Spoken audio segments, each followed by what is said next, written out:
Welcome back to the Deep Dive. We are here to process and synthesize, giving you the critical analysis you need without the noise.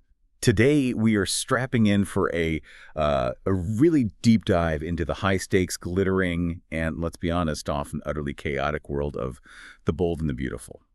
The soap opera community is buzzing, and the reason, it's the confirmed immediate return of one of the show's most, well, polarizing and pivotal characters, Thomas Forrester, played by Matthew Atkinson. Yeah, absolutely buzzing. And we're treating this return almost like a corporate merger investigation. Our mission here is to really analyze every piece of available evidence we can find. We're pulling from industry sources, fan analysis, producers' statements. We need to figure out what this comeback actually means for the already, let's say, unstable lives of Hope, Logan, and Liam Spencer, especially since they just announced their new engagement. Is this just a temporary thing, a holiday stunt for some quick dramatic fireworks, or are we actually seeing the first steps of something bigger, like a permanent shift in the Forrester and Logan dynamics? The stakes couldn't be higher, really. We've got confirmed facts based on our source stack. Matthew Atkinson is actively filming episodes right now as Thomas Forrester. That's locked in. And the timing. It's specific and pretty critical. We've seen behind-the-scenes photos, plus direct confirmation from folks like producer Casey Kaspersky. And they show this filming period overlaps precisely with the shooting schedule for the B&B Christmas episodes. So we know for sure Thomas is coming back to Los Angeles from Europe specifically for the holidays. That's our anchor point. Let's start reading those tea leaves. Okay, let's unpack this then. In soap opera land, you often hear follow the money, or maybe in this case it's follow the production credits. What does the cold, hard evidence tell us about how long Thomas is likely sticking around? Well, mostly it suggests brevity, unfortunately for anyone hoping he's back for good. We've got like 3 definitive pieces of evidence that really act as significant red flags against any kind of long-term contract status. And these are rooted entirely in the show's structure, not the plot itself. Okay, let's start with the big one. The signal that just screams, not on contract. His photo's been completely removed from the opening sequence credits. That's usually the first thing viewers spot when a major player takes a step back. Right? Oh, absolutely. That's a classic production tell. In daytime TV, those opening credits basically represent your contract status. If you're removed, you're generally not considered a principal player anymore. But we don't even have to rely just on that, because we have precedent from his last brief return that gives us context for his current status. Right. Our sources remind us that the last time Thomas popped back in, which was super short, like 2 episodes, he was pushed down to the recurring and guest actors list in the end credits. He wasn't listed with the main permanent cast. Exactly. And that's probably the clearest signal the industry gives. Contract actors. They're listed first. Guest stars, they're at the end. You just don't get demoted to guest status if the plan is to bring you back as a permanent fixture. If showrunner Brad Beal had, big long-term plans for him right now, he would have either kept him in the opening credits or maybe quietly moved him back in before the announcement. Taking him out really confirms the temporary nature of whatever deal he has currently. Okay, wait a minute, though. You're reading those production tea leaves very strictly. Haven't we seen shows sometimes deliberately, manipulate credit lists or give kind of misleading producer quotes precisely to maximize the surprise of a permanent return? Is it even possible this is just a smokescreen designed to make Thomas's eventual permanent reappearance even more shocking? That's a fair point. It really is. And yes, sometimes soaps do use deliberate misdirection. Absolutely. However, on B&B, the credit status is usually pretty reliable because those contracts are tied up with union rules and, salary structures. It's less flexible, maybe. Plus, we have probably the most specific and maybe damaging piece of evidence straight from the source, the producer himself. The famous Instagram post from Casey Kaspersky welcoming the actor back. Exactly that one. Kaspersky specifically said he was glad to have Matt Atkinson back for that week. Oh. The phrasing there is, it's everything, for that week. That strongly suggests a very finite, controlled filming commitment. It probably ties into, 3 or 4 episodes that'll air around Christmas time. That puts a really tight constraint on the narrative. If you were coming back permanently, you'd expect that quote to be much vaguer, right? Something like, great to have him home, or looking forward to what the new year brings for Thomas. Okay, so the collective evidence, the missing photo, the guest actor precedent from last time, and that very specific producer, quote, it all points to a short run. Basically a holiday arc that probably wraps up before New Year's, which means whatever chaos Thomas creates, it has to be, contained pretty quickly. Yeah, it forces the writers to be incredibly efficient with the drama they want to pack in. But here's the interesting split, the dichotomy. Even with all this production evidence pointing to a short visit, there's still this widespread feeling, this huge creative pull for Thomas to actually stay. And that pull comes from the whole idea of the villain's redemption arc, doesn't it? That's a genre favorite. Precisely. The sources really highlight that showrunner Brad Beal, well, he loves to redeem villains. It's kind of his thing. And Thomas, having navigated some truly dark storylines, I mean, we're talking about covering up Beth being alive, the whole baby switch cover-up, that fake death thing with the acid vat he's currently, like the sources say, right in that sweet spot. He's done the terrible things needed for high drama, but he's also shown, moments of genuine remorse, a real desperate desire for self-improvement, and maybe finding genuine, non-toxic love. It's the perfect narrative position, Yeah. really. He's atoned, or at least he's actively trying to, but he hasn't quite gotten his reward yet. But if we connect this to the bigger picture, why is his redemption so important right now, do you think? Well, because the show's already invested years in trying to reshape him. His character arc isn't just about being some casual baddie. It's about these deep-seated psychological issues, right? Stemming from his childhood, his relationship with Ridge, all of that. The fans who stuck with him through all the really dark times, they want to see that payoff. They want to see him finally step into the shoes of a stable, maybe even heroic leading man. I mean, Bell has successfully redeemed characters like Bill Spencer, who, let's remember, slept with his son's wife multiple times and tried to kill people, and Deacon Sharp, who we'll definitely get into later. Thomas's history, while definitely dark, is arguably less consistently criminal than theirs, maybe. So the technical stuff, the production budget, the contract status, they all say go home after Christmas. But the narrative promise of the show kind of whispers, you're due for redemption, stick around for that. That tension is exactly why reading these tea leaves is so crucial for you, the listener. It signals that this deep dive needs to focus on maximum impact within a really short time frame. Whatever Thomas does in this week has got to be pretty monumental. Okay, here's where it gets really interesting. The epicenter of the emotional earthquake is always, always the love triangle. Doesn't matter how long he stays, the romantic stakes are incredibly high, especially with Liam Spencer and Hope Logan having this brand new engagement. Liam, according to our sources, is probably about to face his worst nightmare. Liam's nightmare is Thomas's return, yeah. Plain and Yeah. simple. Yeah. And Thomas is currently single, remember. He's split from Paris Buckingham. That clears his slate completely for immediate romantic conflict with Hope. The question is, what kind of conflict is it going to be? We've kind of got scenario one, the immediate, explosive, classic soap opera trope. And then scenario two, the more reflective, mature redemption arc continuation. Right. Let's break down scenario one first. Direct interference. This is the classic dramatic route. Yep. Given the threat Thomas represents, or at least the threat Liam perceives, the speculation is that B&B might rush Hope and Liam's wedding, like really rush it. Yeah. They might try and get them married right before Thomas even lands at LAX, basically presenting him with a done deal. Yeah, the writers would do that specifically because if they were not already married when he shows up, the door is just wide open for Thomas to crash the whole thing. Imagine the scene, right? The dramatic tension, Hope's walking down the aisle, maybe looking radiant, and boom! Thomas bursts through the doors. He professes his undying love, begs her to stop, talks about their history, their son Douglas, how he's a changed man. That is your guaranteed ratings boost for a holiday episode. It's high stakes, instant drama. Pure soap. Oh, that would be magnificent chaos. Absolutely. But the sources also suggest that if Hope and Liam have already tied the knot again, Thomas is actually likely to accept it. Which leads us right into scenario two, seeking closure and self-improvement. This is the redemption arc path that, frankly, asks a lot more from the writers and the actor. And honestly, this is far more interesting for long-term character development, I think. Instead of just trying to steal Hope back again, Thomas might actually want to talk to her to understand why he keeps failing romantically. He might need closure, not necessarily for the relationship itself, but for his own sense of self-worth, What specifically does he need to understand, do you think? What's the core question? Well, he really needs to get the nuance of why he got rejected, repeatedly. He has Hope to marry him twice, and she shot him down both times, Yeah. flat out. Yet almost immediately after he leaves town, she accepts proposals from both Carter Walton and then Liam Spencer. That psychological difference, that discrepancy, it's got to be painful for him. He needs to know what she saw in them, or maybe what she didn't see in him that made the difference. Why not him? That's a really powerful driver for a temporary visit, actually.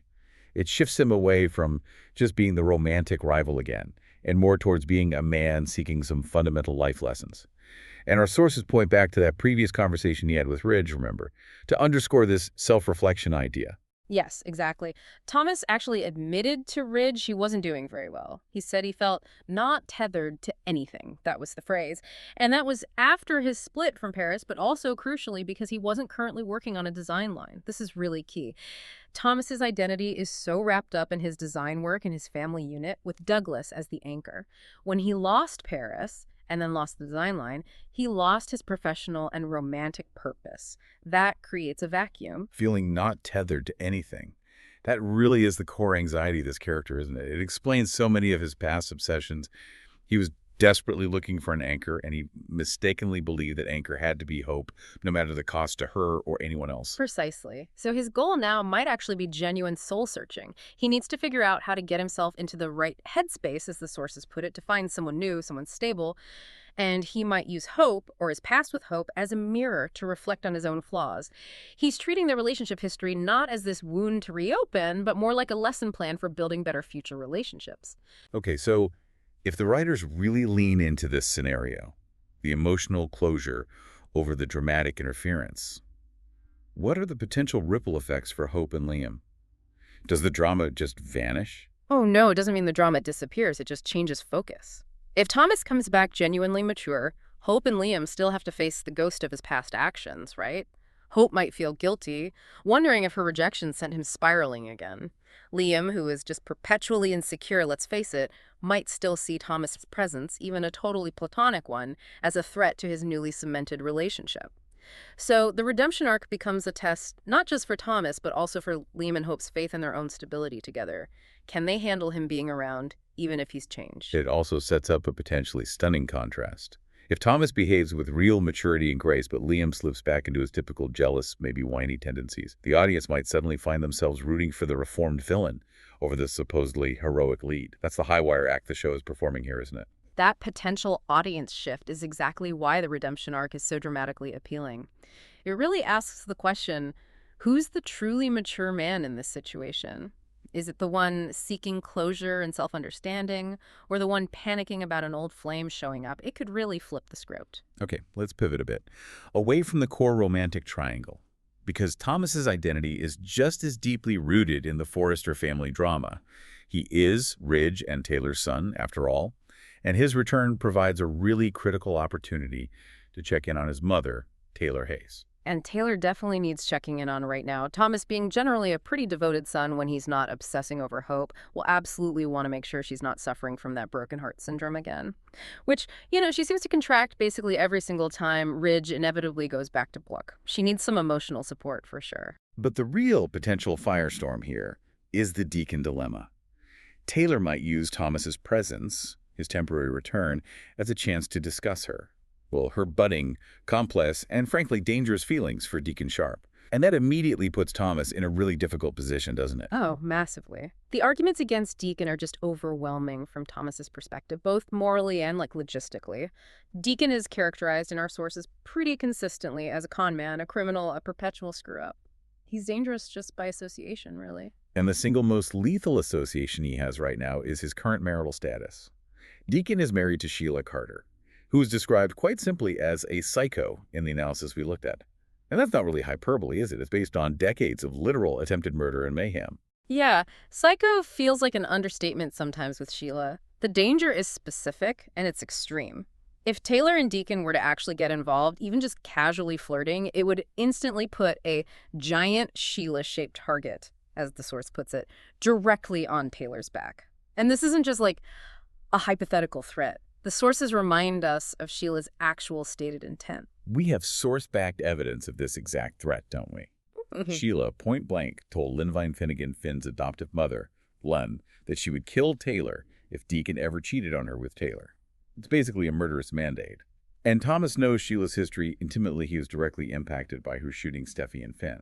Advising his mother to go anywhere near that relationship seems like pure madness. It creates an almost impossible scenario for Thomas the son, doesn't it? He wants his mother to be happy, obviously, but happiness with Deacon seems inextricably paired with a certified psycho who has already made active plans to kill Taylor if she feels crossed.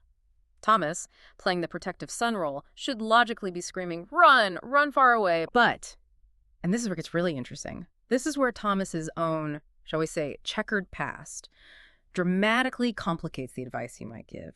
It connects right back to his own redemption arc. This raises a huge question. Thomas, having been a significant villain himself, this is the man who let Hope believe her child was dead for months. Yeah. He's now actively seeking and arguably achieving some level of redemption. He clearly believes that people can change. He has to, right? But the irony is just, it's delicious, isn't it? If Thomas turns around and tells Taylor that Deacon is unforgivable, that he's irredeemable, well, he's essentially passing that same harsh judgment on himself. Thomas, through his own journey, kind of has to believe in the power of second chances and self-improvement, even for the perennial black sheep like Deacon Sharp. So if he applies his new worldview, his hopefully more mature perspective, he might actually be open to the idea that Deacon has genuinely changed, or is trying to. Deacon does seem focused on building a more legitimate life now, and he has deep connections to the community, especially through Hope. If Thomas can maybe look past the criminal history, he might see a guy who genuinely seems to care for his mother, despite the incredible danger involved. So Thomas's potential advice might end up being really nuanced, surprisingly nuanced. He probably won't give a flat rejection like Ridge would. He might tell Taylor something like, look, Mom, if you truly feel something real for Deacon, maybe go for it. Pursue this connection. But you have got to be incredibly careful, like bordering on paranoid about Sheila. And that decision to potentially prioritize his mother's chance at happiness over her absolute guaranteed safety that actually shows enormous emotional growth, maybe. And acceptance of ambiguity, which is a key characteristic of a mature person. It's a stunning potential shift from the controlling, manipulative villain he once was. He'd be allowing his mother autonomy, even if that autonomy comes with this huge, Sheila-shaped dagger hanging over her head. Wow. This part of his visit, even if it's brief, could easily define Taylor's entire storyline for the next 6 months or more. That's some heavy lifting for a character who's supposedly just back for a week. Okay, so we've covered the main conflicts, the romantic closure angle with Hope, and the family protection drama with Taylor. But if Thomas is truly focused on self-improvement, like really getting himself tethered again, and we know his professional identity is so essential to his stability, what else could possibly pull him back to Los Angeles, even temporarily? We definitely have to consider the Forrester Creations angle. If he's genuinely seeking to be tethered again, like he told Ridge, work is probably the most immediate and maybe the healthiest way to reestablish a sense of purpose. It's possible Ridge or even Steffi might ask him to come back and consult on the Hope for the Future design line. But why would they need him specifically? Doesn't Hope have that new designer now, Deke? Yes, she does. She chose Deke, who is apparently quite talented. But here's the crucial context from the sources. Deke is described as being fresh out of school. So while he might have raw talent, he probably lacks the real-world experience needed to run a major established fashion line that has massive sales targets and pressures. Ah, okay. And Thomas, conversely, has a very proven track record with that specific line. A record of spectacular success, actually. When Thomas previously worked with Hope on Hope for the Future, they did, as the source puts it, gangbusters. They were selling out gowns, achieving unprecedented success for the line. It was huge. So his return could be framed as purely professional. A short-term consultation gig designed specifically to stabilize the business side of things. So the idea would be Thomas comes back just for a short stint to mentor Deke, not to compete with him or replace him. Exactly. His job would be to impart that necessary commercial wisdom, teach Deke the specific nuances of Hope's aesthetic, the brand identity, and how to get that whole design process completely embedded within the Forrester Creations workflow. Get him up to speed, basically. This allows Thomas to interact professionally with Hope, maybe rebuild some trust there, showcase his valuable expertise, and importantly, regain his own professional confidence. And he can do all of that without needing a single heavy romantic conversation. It's a high-value, potentially low-drama reason for his return, and it directly addresses his professional need to be productive and well-tethered. Okay, that makes sense. Now, if he does find closure with Hope, romantically speaking, he probably needs a new path forward in that department too. And that brings us neatly to the Ivy Forrester connection. Liam's choice to recommit to Hope has left Ivy Forrester, played by Ashley Brewer, kind of at loose ends, as the analysis says. She clearly wanted to reunite with Liam, and now that door is slammed shut. Right. So Ivy is available, she's in town, and Thomas is potentially looking for a completely fresh start, away from the Hope drama.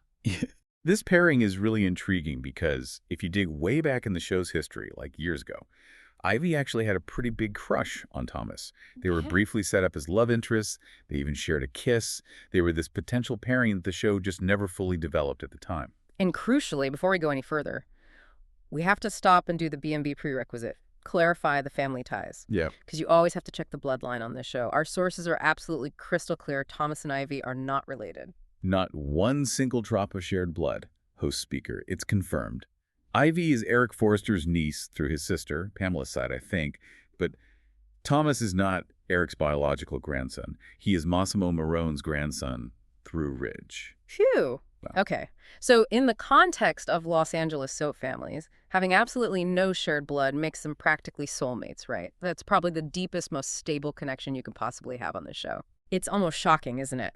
They are completely legally, ethically, and biologically clean to pursue a romance. No complications there. And since the actress, Ashley Brewer, is rarely seen these days but remains a fan favorite, the show might use Thomas's temporary return as a catalyst to finally develop this brief but maybe compelling new romance between them. And this offers a potentially fantastic exit strategy for both characters, doesn't it? Yeah. If they're both recurring or temporary. The speculation is that this romance could maybe blossom quite quickly, culminating in Thomas and Ivy deciding, hey, let's get out of L.A. and leave town together, perhaps heading off to Paris. That would honestly be the most elegant solution, wouldn't it? Thomas gets his fresh start, he gets a new woman who isn't Hope, and he gets a new location, Paris, which is still a key hub for Forrester Creations International. So he can continue his redemption journey far, far away from Hope and Liam's orbit. It achieves that self-actualization goal for him without permanently destabilizing the main couple. It neatly wraps up storylines for two recurring characters in a single, potentially positive way. It satisfies the need for a new direction for Thomas, while still honoring the likely temporary nature of his current contract. It ticks a lot of boxes. Okay, and finally we have maybe the simplest, most straightforward, and most practical reason for a holiday return: parenthood. Thomas could simply be back for the most basic reason: to bring his son, Douglas Forrester, home for the holidays. Yeah, given the confirmed link to the Christmas episodes, this makes perfect logistical sense, doesn't it? He could just be flying in from Europe, dropping Douglas off for a nice lengthy visit with Hope and Liam, making sure Douglas gets to see all his family during the holiday break. And then Thomas simply flies back to Europe afterwards. Mission accomplished. And while the sources haven't explicitly confirmed if the child actor Henry Joseph Samiri is also returning for these episodes, the mere implication of Thomas prioritizing his son's connection to family, well, it provides a very straightforward, emotional, and importantly low-conflict reason for his brief appearance. It's the responsible parent option. Absolutely. And if he is truly redeemed or on the path to redemption, then the responsible parent option is precisely the kind of thing he should be doing. It would demonstrate that his focus has genuinely shifted towards stable family ties, not just chaotic romantic entanglements. It shows growth. Hashtag tag tag outro. So let's try and synthesize all this critical information then. We've got the production clues, the deep character history, the explosive dramatic potential. Thomas's return, while it looks overwhelmingly temporary based on those production tea leaves we've been reading, is still poised to trigger a cascade of necessary high-stakes events. He could potentially force the rush of Hope in Liam's wedding. He might compel Hope into some painful self-reflection about her own choices. Or he could find himself being the unlikely rational voice trying to save his mother from a psychopath's potential wrath. And all of this while he's supposedly just trying to achieve some personal equilibrium for himself. It's a lot. Yeah, the immediate future seems to hinge entirely on which path the writers choose to prioritize within this really tight time frame they seem to have. Do they lean into the classic soapy interference, the spectacular wedding crash just to juice the holiday ratings? Or do they actually honor the multi-year personal redemption arc they've already established in his previous dialogue? Focusing instead on maybe his mentorship of Deke, or perhaps exploring that new relationship possibility with Ivy. He's returning to Los Angeles, the city that really represents both his biggest failures, that obsessive pursuit of hope, the awful baby lie, and also his greatest triumphs, primarily his success as a designer and his relationship with his son Douglas. He kind of has to decide, doesn't he? Whether to embrace the comfortable drama of the past or commit fully to the quieter, maybe harder promise of the future. Which leads us perfectly to our final provocative thought for you, the listener, to consider. If Thomas genuinely does want to cement his self-reflection and redemption, is his most meaningful, maybe even his most heroic move to finally, definitively step away from Hope, to acknowledge her marriage, wish her well, and commit fully to building a completely new life? whether that's through mentoring Deke professionally or pursuing something new with Ivy romantically, but essentially getting outside of that core love triangle for good. Or is it fundamentally impossible for a soap opera villain turned hero to ever truly escape the gravitational pull of the one relationship that has defined almost their entire dramatic history? We'll definitely be watching closely to see if this return is just another spectacular dramatic pit stop, or if it might actually be the beginning of a genuine new path for Thomas Forrester.